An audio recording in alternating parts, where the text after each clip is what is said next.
ৰ'দত নাহৰ তুমিহে দাদাৰা পথাৰত চাহ দি আহো ৰবা। তুমি পিছে ক'ৰ পৰা আহিলা? ইহে মই অকণমান এনে ফুৰিব আহিলোঁ ৰ'বা।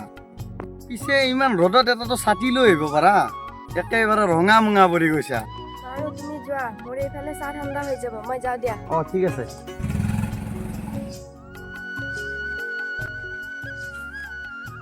আপুনি ইমান ৰ'দত কাম কৰি আছে যে অলপ জিৰাব নোৱাৰে? আহক চাহ আনিছো। চাহ আনিলা? আমাৰনো ৰ'দ বৰষুণৰ কথা কি আছে, ৰ'বা।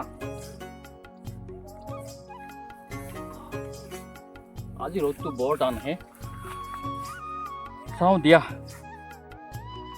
থিয় হৈ থাকিলে যে বহা, ইমান ৰ'দ দিছে। ভাত বনালা? বনালো। আঞ্জা কি বনাইছা? দালি চব্জি।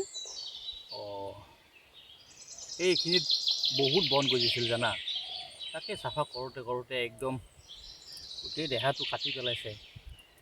পিছে আজি বজাৰত যাব লাগিব নহয়। সেইকাৰণেতো আপুনি বেছি দেৰি কৰিব নালাগে। ভেন্দি জিকা আনি ছিঙিলেনে? ছিঙিম ৰ'বা, বৰ ৰ'দ দিছে নহয়, সেইকাৰণে অলপ দেৰিকৈ ছিঙিম বুলি ভাবিছোঁ। তুমি গৈ থাকা নেকি ঘৰত? আপুনি সোনকালে আহিব তেনেহ'লে। আমাৰ মালভোগ কেইজোপা কিমানো ডাঙৰ হ'ল? হেট আকৰি, সেইদিনা ৰুইছিলোঁহে, ডাঙৰ হ'বৰ হ'লেই নেকি? লোৱা গ্লাছটো লোৱা আৰু যোৱা, তুমি সোনকালে গৈ থাকা, মই অকণমান দেৰিকৈ গৈ আছোঁ, যোৱা।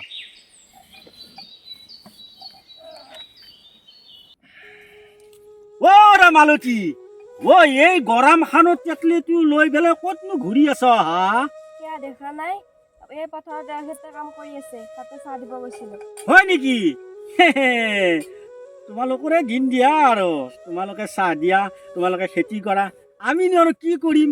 আমি চাকৰি কৰা মানুহ, কি কৰিম আৰু? আমি এনেকৈ ঘূৰি থাকোঁ। ইমান ফুল কোমলীয়া তিৰোতাজনীক ইমানো কষ্ট দিয়ে নে? মই যাওঁ দিয়ক, আপোনাৰ লগত কথা পাতিব সময় নাই। মোৰ লগত কথা পতাৰ সময় নাই? চাকৰি কৰা মানুহৰ লগত কথা পতাৰ সময় নাই? মই চাকৰি কৰা মানুহটো দেখিবলৈ মন নাযায়। কম চাকৰি কৰে প্ৰাইভেট স্কুলৰ চকীদাৰ এটা, তাতে তাৰ বাহাদুৰি। মাদান, এই ৰ'দখনত কি কৰি আছা? আহিলো ৰবা, এই গাছৰ তলতে বীজ থাকিব পৰা নাই।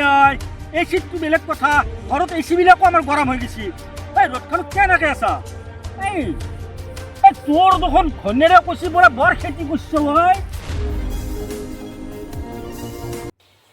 চেলকা, ক'ৰ পৰা আহিলা? ক'ৰ পৰা আহিম, আজি ডিউটি নাই ৰ। আহিলোঁ এই মানে একবাৰ ভাবলো কি ঠাণ্ডা ঠাণ্ডা খাই আহোঁ, এই আগৰ দোকানত যাম বুলি ভাবিলোঁ। ঘনেৰেটো সুধিলোঁ, ক'তনো এই কেটলেটো লৈ যা হয়? বাপৰে বাপ, কি গৰম কথা মই নাই এনেকুৱা টিভি দেখা নাই। বেয়া নাপাবা বোলা, অকণমান ছায়াত জিৰাম। ছায়াতনো কি জিৰাম? তাৰ মানে ভাবছোঁ কি বৰ বোলে খেতি চাকে চাব আহিলোঁ। কি কৰিবা ভাই, চাকৰি বাকৰি নাপালোঁ, সেইকাৰণে এই দেউতাই দিয়া সম্পত্তিখিনিত বিয়াটো কৰিছোঁ আৰু। হয় নেকি? এই ইনকামটো হয় না, মাহটোত কিবা চলিব পাৰা না? ইনকাম মানে ভালেই দিয়া, আজিকালিতো চব্জিৰ দাম জানাই। এইপিনে ভেন্দি দেখোন বৰ বেয়াকৈ লাগছি। এই আৰু ৰাতিপুৱাৰ পৰা ইয়াতে লাগি আছোঁ। ভেন্দি এসাঁজ খাব পাৰিলে ভাল আছিল। হ'ব, এই লাগিছেহে, ছিঙিলে দিম বাৰু। এসাঁজ মোক ভেন্দি দিবা। দিম। কোমল কোমল চাই দিবা। তুমিতো জানাই, চাকৰি বিচাৰি বিচাৰি আধা বয়স কটালোঁ, কিন্তু চাকৰি নাপালোঁ। চাকৰি চবৰে ভাগ্যত নাই, আমাৰ নিচিনা মানুহ লাগব। আমি দেখছে না প্ৰাইভেট স্কুল চকীদাৰ হৈ আজি আমাৰ কিমান সুখ। তুমি এইবিলাক খেতিত লাগি আছা, ক'ব নোৱাৰো আৰু তুমি কেনেকৈ পৰিয়ালটো চলিছ। চাকৰিটো চবৰ কৰিলে, তথাপিও ইয়াতে কৰি আছোঁ দিয়া। বছৰেকৰ মূৰত ৩-৪ লাখ টকা পাওঁ।